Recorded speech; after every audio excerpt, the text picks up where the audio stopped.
하나님 말씀 빌립보서 4장 8절, 9절 두 절 말씀 중심으로 해서요, 행복하게 삽시다. 어떻게 살아요? 행복하게. 여러분 지금 행복하게 사셔요? 여러분 복 중에 복이 뭐라고 생각하세요? 저는 행복이라고 생각해요. 행복. 그 예수님께서 공생을 시작하시면서 산상집회를 하셨잖아요. 그때 첫 설교가 주제가 행복이었어요. 마태복음 5장에 나오는 8복이 바로 행복에 대한 얘기거든요. 그 정도로 행복이 중요하다는 거죠. 지난주에 말씀드린 것처럼 우리 4절부터 7절까지도 그 행복에 대한 얘기거든요. 그래서 행복하게 살기를 원하면 늘 기쁨이 넘치는 삶을 살아라. 그리고 정말 행복하게 살기를 원한다면 이웃과의 관계가 좋아야 되는데 그러기 위해서 늘 관용을 베풀어라. 그리고 행복하게 살려면 행복을 주시는 분은 하나님이시기 때문에 하나님과의 관계가 좋아야 되는데 그건 늘 기도하는 거다. 이렇게 이제 말씀을 드렸죠. 오늘은 8절, 9절 말씀 이렇게 중심으로 해서 어떻게 정말 우리가 인생을 더 행복하게 살 수 있나 연장해서 이렇게 말씀을 드립니다. 우리 행복하게 살기 원한다면 첫째로 복된 생각을 해야 합니다. 무슨 생각을 해요? 복된 생각을 해야 돼요. 여러분 생각이 얼마나 중요한지 아십니까? 로마서 8장 6절은 그렇게 말해요. 육신의 생각은 사망이요 영의 생각은 생명과 평안이다. 여러분 사람의 생각에 의해서 말이 결정되지 않아요. 생각에 의해서 행동이 결정되지 않아요. 그 생각이 우리의 운명을 바꾸지 않아요. 생각이 굉장히 중요한 거죠. 한때 전 세계 제일 부하면 미국의 록펠러 1세였지요. 매우 가난한 집에서 이렇게 태어났어요. 근데 어떤 평생 자기 소원이 그래서 부자 되는 거예요. 이제 부자 된다고 하니까 엄마 말씀 따라서 열심히 교회 다니면서 신앙생활 하는 거예요. 열심히 주일 성수하고 11조 생활하고 자타가 인정할 정도로 아주 모범적인 신앙인이에요. 근데 문제는 뭐냐면 그의 인생관, 목적이 잘못됐어요. 신앙생활하는 목적이 부자가 되는 거였습니다. 일단 가난에서 벗어나고 싶어서요. 그래서 정말 열심히 신앙생활하고 열심히 일하고 열심히 저축을 하게 돼요. 33살에 벌써 백만장자가 되는 거예요. 그리고 43살 10년 후에 세계에서 제일 큰 회사를 세우는 거예요. 그리고 53살에 세계에서 유일한 억만장자가 되는 거예요. 근데 문제는 이제 53살 이후에 갑자기 탈모 현상이 일어나는 거예요. 머리가 점점 빠져요.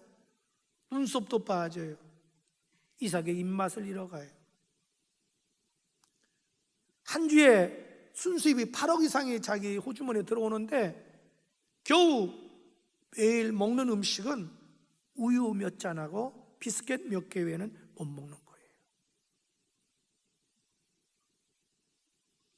병원에 가도 의사가 별 병명이 없는 거예요. 이게 점점 그런 현상이 일어나니까 나중에 의사가 뭐라 하냐면 자네 앞으로 1년밖에 더 살 수 없다고. 그제서야 인생이 돈이 다 아니구나, 돈 가지고 못할 것도 있구나, 이렇게. 그날 밤에 그냥 통곡하면서 절규하면서 하나님께 부르짖기 시작합니다. 정말 그날 예수를 만나게 돼요.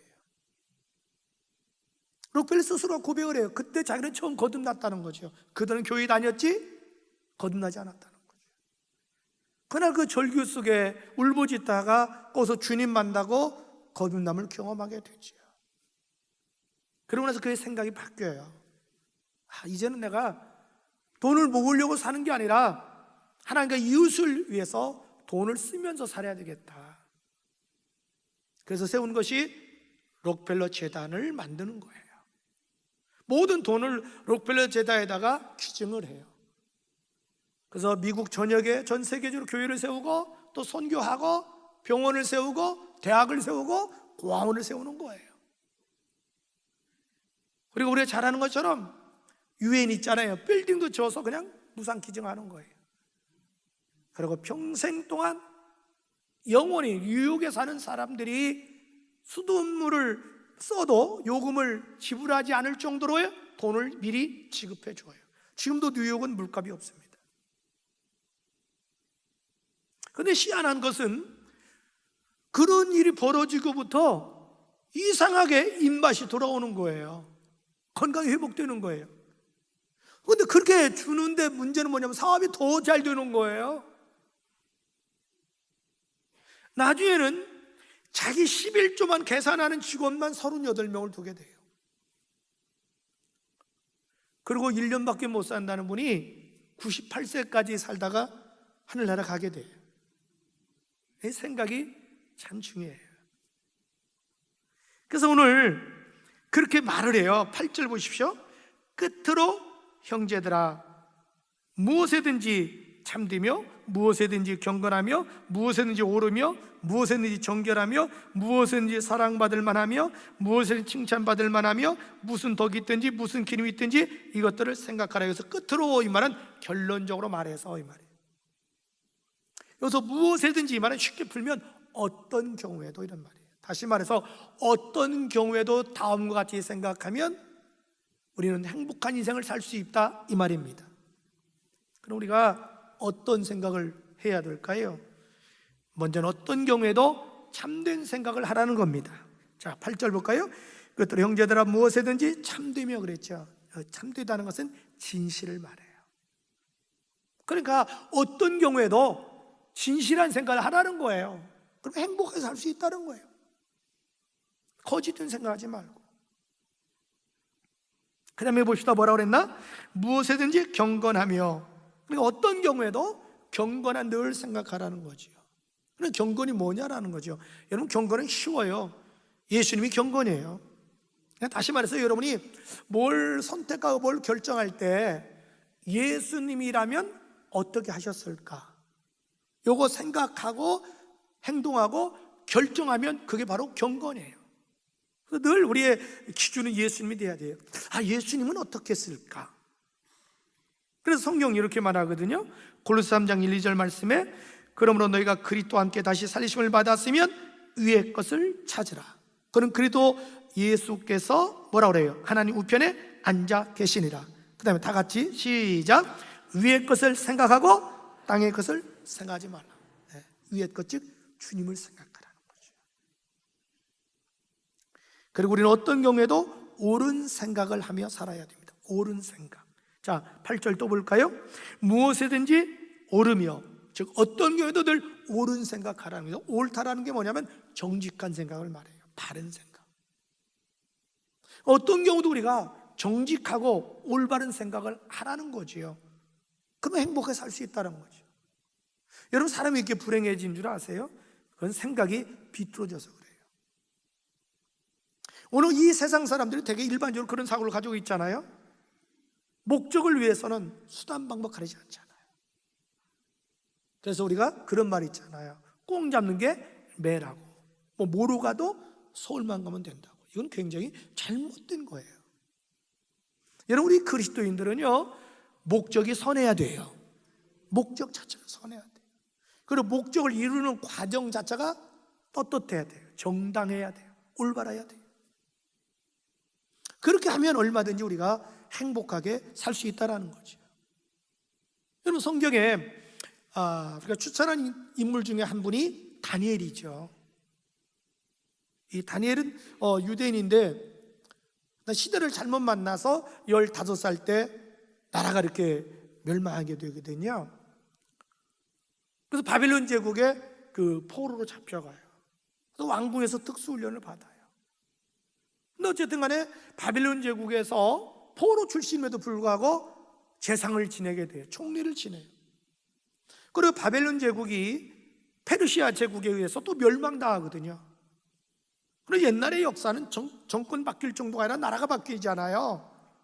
그럼 전 나라에 있는 고관들은 다 죽이거든요. 근데 어떻게 그냥 구서일생으로 다니엘이 살게 돼요? 페르시아가 중동을 거의 지배하는 거예요. 127도 인도까지 지배하는 거예요.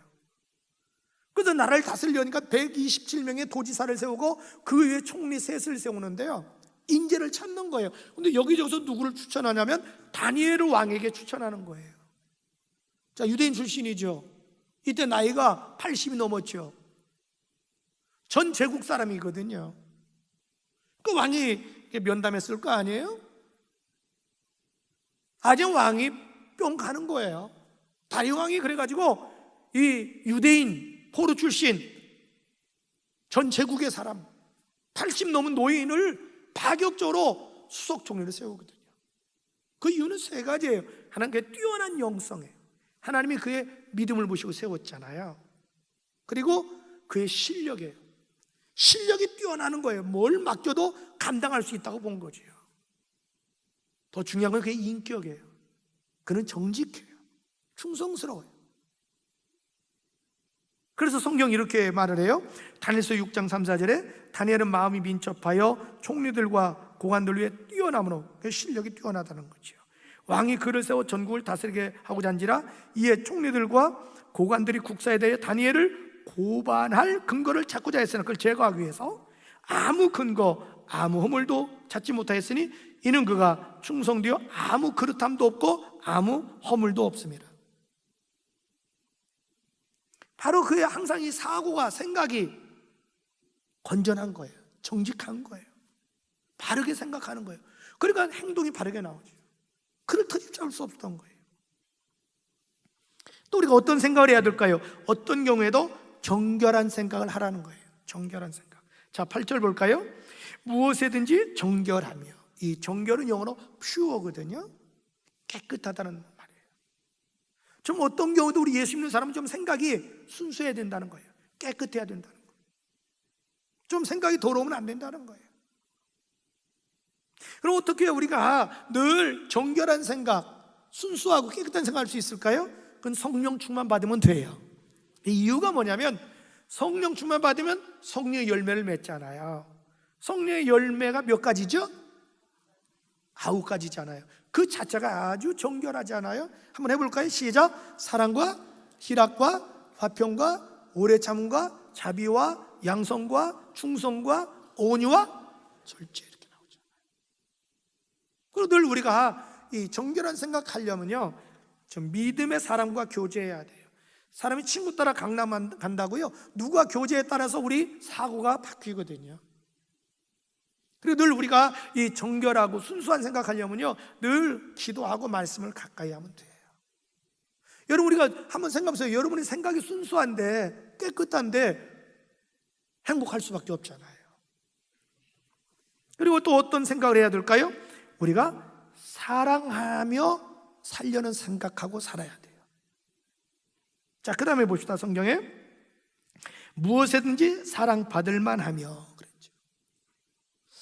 이렇게 생각하라는 거죠. 어떻게 해야 내가 다른 사람에게 사랑을 받으며 살지? 이거 생각하고 살라는 거죠. 여러분, 내가 다른 사람에게 사랑받으려면 어떻게 해야 돼요? 어떻게 해야 될까? 가면서 피켓 들고 시위해야 돼요? 나 좀 사랑해 주세요. 나 좀 사랑해 주세요. 집에서도 그래요? 나 좀 사랑해 주세요. 사랑해 주세요. 그런 게 되는 거 아니잖아요. 사랑받으려면 간단해요. 내가 먼저 사랑하면 돼요. 아멘? 아니, 내가 사랑하는데 나 싫어할 사람 없잖아요. 내가 어떻게 다른 사람을 사랑할 수 있어요? 항상 다른 사람의 장점을 보려고 노력해야 돼요. 사람이 그 사람의 약점과 단점 보면 사랑이 안 돼요.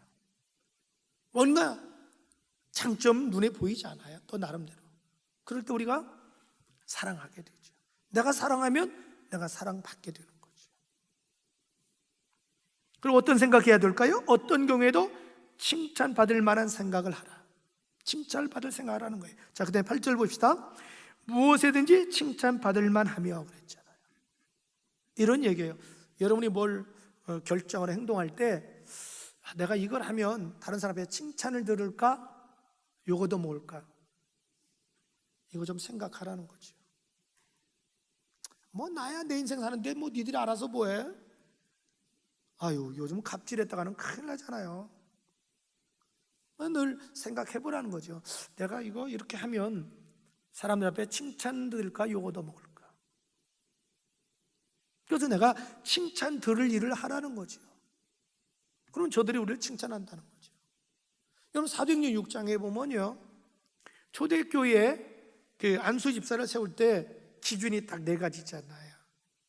성령이 충만하고, 믿음이 충만하고, 또 은혜가 충만하고, 하나가 뭐죠? 칭찬 들을 만해요.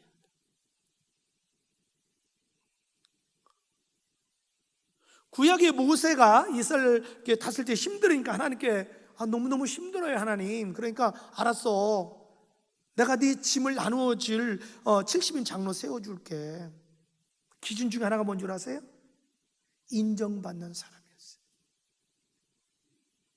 그래서 늘 우리는 생각해야 돼요. 야, 어떻게 내가 칭찬 들을 수 있나? 그러면 행복하게 살 수 있다는 거죠. 그리고 우리가 또 어떤 생각해야 될까요? 어떤 경우에도 덕스러운 생각을 하라는 거죠. 덕스러운 생각. 자, 그다음 8절 봅시다. 무슨 덕이 있든지 그랬잖아요. 어떤 경우에도 어떻게 내가 덕을 세울 수 있지? 이거 생각하라는 거죠. 다시 말해서 다른 사람에게 해코지 되는 거, 해가 되는 건 하지 말라는 거죠. 내가 어떻게 하면 다른 사람에게 유익을 줄 수 있을까? 어떻게 내가 다른 사람에게 덕을 끼칠 수 있을까? 이거 생각하고 말하고 행동하라는 거죠. 성경이 이렇게 말하잖아요. 고린도서 10장 23절 24절 모든 것이 가나 모든 것이 유익한 게 아니에요. 모든 것이 가나 모든 것이 덕을 세우는 것이 아니니 누구든지 자기 유익을 구하지 말고 뭐라고 그래요? 남의 유익을 구하라는 거죠. 이걸 다른 말로 하면 배려라고 그래요. 늘 우리 예수 믿는 사람은 덕을 세우는 삶을 여러분 살아야 돼요. 여러분 솔직하고 정직한 것만이 좋은 게 아니에요. 우리가 솔직하고 정직한 것도 덕이 들어가지 못하면 오히려 다른 사람 상처 줄 수 있어요. 거짓말도 덕이 들어가면 사람을 살릴 수 있어요. 기독교의 특징은 생명의 종교잖아요. 다른 사람을 살려야 되잖아요. 거기에 덕이 들어가요. 실제 우리나라 역사, 종교, 기독교 역사를 보면 6.25 때 이제 그런 일이 있어요. 이제 북한군이 쳐들어왔잖아요. 그래서 어느 교회에서, 마을에서 장로님이 내가 교회를 지킬 테니까 빨리 피신하시라고. 그래서 목사님, 교인들이 깊은 산 속에 도망가서 숨어요.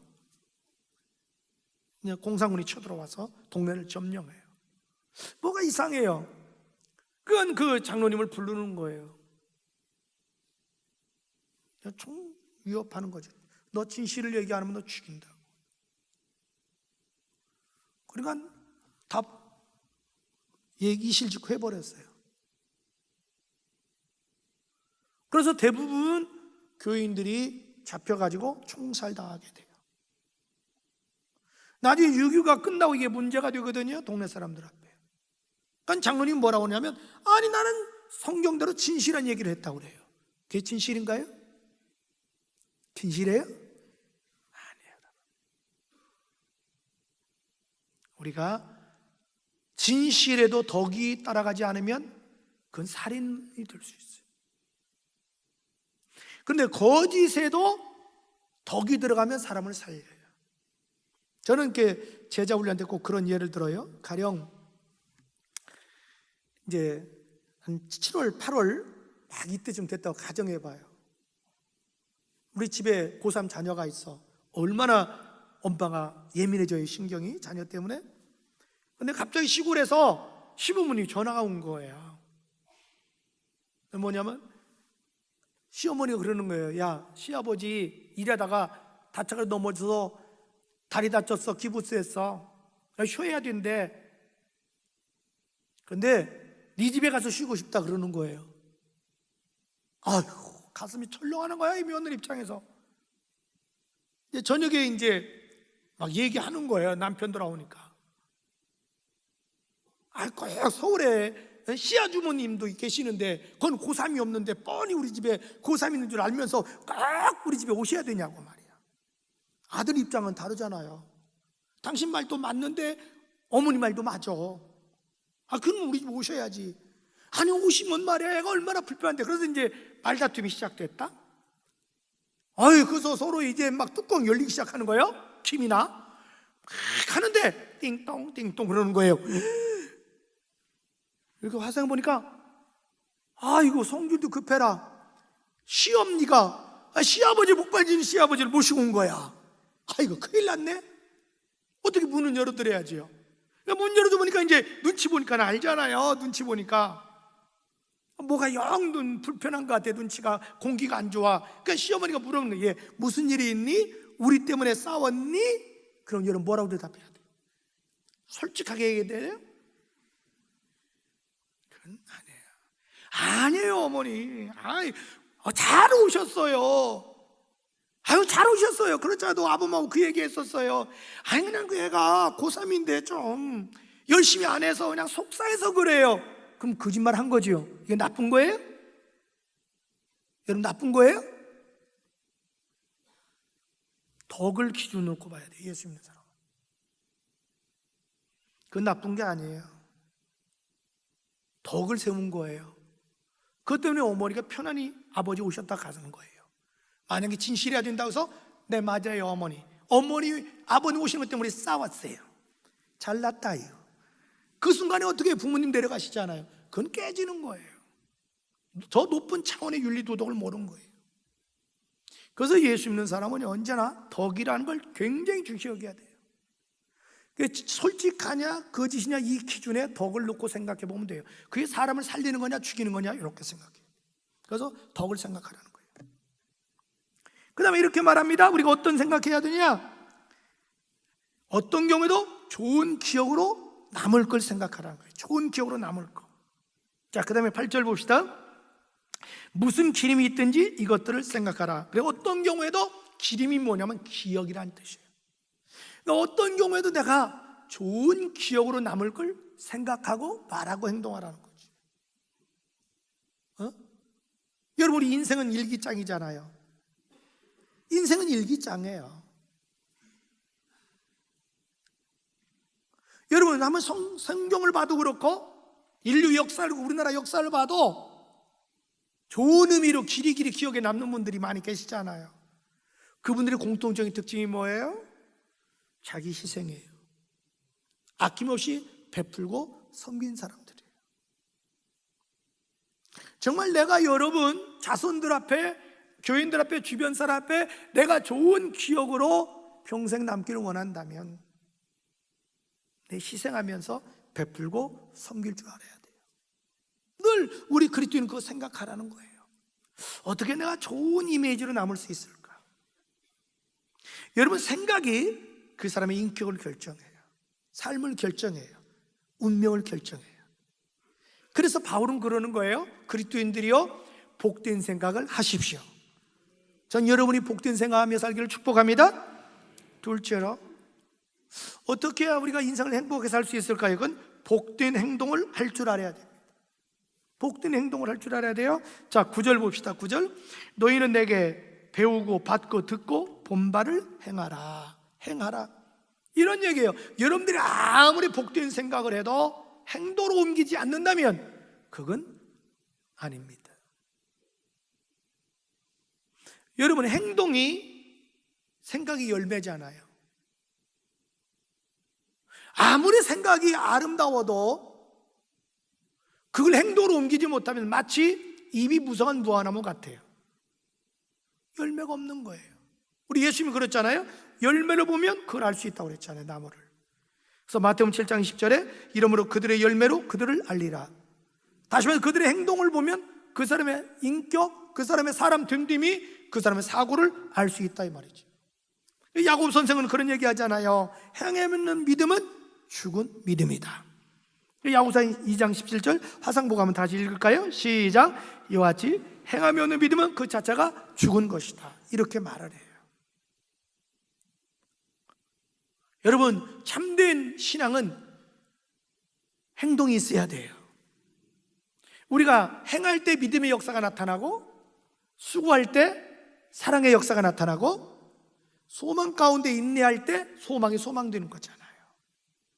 우리 사랑팀들 가족 여러분, 저는 여기 계신 우리 모든 지체들이 하루하루 행복한 인생을 살았으면 좋겠어요. 그래서 여러분 늘 복된 생각하시고 복된 행동을 삶으로 여러분의 행복이 증진되기를 주님으로 축복합니다.